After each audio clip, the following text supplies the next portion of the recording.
Cette fois, on vient rencontrer Réal chez J2 Gestion d'approvisionnement. Salut, mon cher Réal. Bonjour, Nicolas. Merci d'accepter l'invitation et du même coup de nous recevoir chez vous. On Plaisir. connaît ça pour l'ami Réal et sa belle équipe, la chaîne d'approvisionnement. On va expliquer aux gens d'abord ce que fait J2, puis on va reculer un petit peu dans le temps par la Il n'y suite. a pas de problème. J2 est une firme conseil spécialisée en gestion de la chaîne d'approvisionnement qui offre trois niveaux de services, trois types de services. Service conseil, service d'impartition temporaire et permanent et de la formation au niveau des achats. Comment tout ça a débuté? Tout ça a débuté en 1994. C'est avec un petit peu un serrement de gorge que je dis ça parce que cette année, c'est 30 ans. Wow. 30 ans d'expérience au niveau de la chaîne d'approvisionnement. Bien. Débuté chez un fournisseur de bombardiers aéronautiques. 80% de ma paye était bombardier aéronautique à l'époque. D'accord. Donc, j'étais là de 94 à 99. C'est là que j'ai appris le métier d'acheteur. C'est là que j'ai découvert que les acheteurs pouvaient être une profession. Ah oui. Donc, j'ai quitté en 99 pour joindre justement Bombardier Aéronautique, où Bombardier était une excellente école, où j'ai vu un autre côté de la chaîne d'approvisionnement qui était beaucoup plus stratégique. Ah, d'accord. Donc, ça m'a permis aussi d'acquérir de nouvelles compétences, de nouvelles connaissances. L'élément de la chaîne d'approvisionnement a toujours été présent, c'était toujours intéressant. Pourquoi? Parce que on est souvent un maillon sous-estimé de la chaîne de production. Ah, parce que si on ne livre pas à temps ou au bon moment, ben ça peut avoir un impact sur le client final en tant que tel. C'est sûr. Donc, j'ai fait ma carrière une bonne partie de ma carrière chez Bombardier Aéronautique. Et en 2007, avec les ponts, je suis un petit gars de la Rive-Sud. Je décide, pour des raisons familiales aussi, de dire, bah là, mon temps est révolu sur l'île. Ouais. Donc, je me retrouve de quoi sur la Rive-Sud. Je suis devenu directeur à pro pour une société importante de quincaillerie, de levage au Québec. Et pour des raisons X, Y, Z, en mai 2008, on a cessé nos relations d'affaires et j'ai fondé J2, Gestion d'approvisionnement.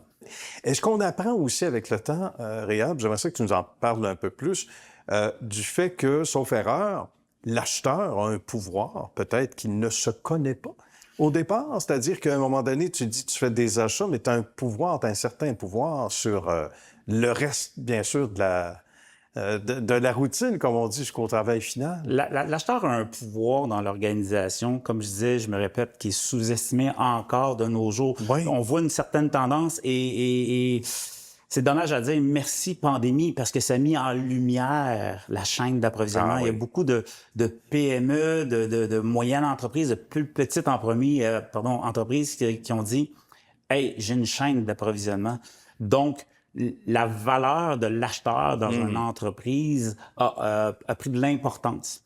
Pourquoi? Parce que souvent, les entreprises étaient tributaires des ventes. Ben oui. Puis on va acheter par la suite. C'est tout. OK. On règle ça en temps et lieu. Mais... Effectivement. Ouais. Mais aujourd'hui, avec l'éveil qu'il y a eu avec la pandémie, il y a eu une pré-éveil, si vous me permettez l'expression aussi. Ah oui? De plus en plus, on voit les PME utiliser davantage de façon stratégique leur chaîne d'approvisionnement. Pourquoi? Pour, assurer la compétitivité, la pérennité et aussi être en mesure de bien se positionner dans leur marché.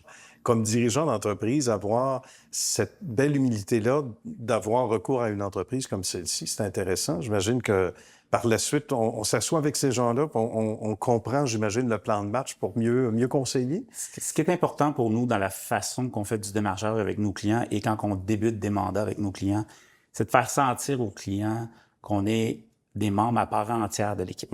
Ouais. Donc, souvent, je le dis dans nos publicités ou les posts qu'on fait, c'est je veux que les gens nous considèrent plus que des consultants, mais comme une extension de leur chaîne d'approvisionnement. D'accord. Donc, pour nous, c'est important d'être imputable des résultats qu'on va amener lors de mandats ou de différentes missions. L'humilité, à titre de firme conseil, est vraiment important. OK? Parce que nous, on veut arriver avec des solutions qui vont être terre à terre, en lien avec l'entreprise où on va faire une intervention. Exact. Donc, on n'aura pas la même approche dans une compagnie où, disons, 10-12 employés versus la multinationale avec qui on fait On affaire. l'imagine. Donc, on est caméléon, on s'adapte à chacun. Tout à fait. En quelques secondes, parce que ça va trop vite, c'est pratiquement à la fin, les plus belles réactions de la clientèle, tout domaine confondu, qu'est-ce qui revient souvent dans l'appréciation? Bien, ce qui revient souvent, c'est quand c'est drôle à dire, c'est quand on fait réaliser l'importance de la chaîne d'approvisionnement. Ah, OK, d'accord. Parce que juste faire un topo rapidement, Oui. dépendamment du secteur dans lequel on se situe, Oui. dans lequel nos clients se situent, si le client fait 5 millions de chiffre d'affaires, exemple, ben entre 40 à 70% de son 5 millions représentent des achats. Donc, seulement pour des fins de compréhension, prenons une moyenne de 50%.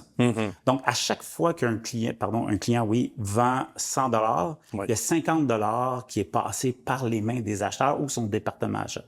Donc, 5 millions, 2,5 millions qui passent par le département achat. Et qu'est-ce que j'aime faire réaliser aux dirigeants de l'entreprise? C'est 2 questions pour vous, Nicolas.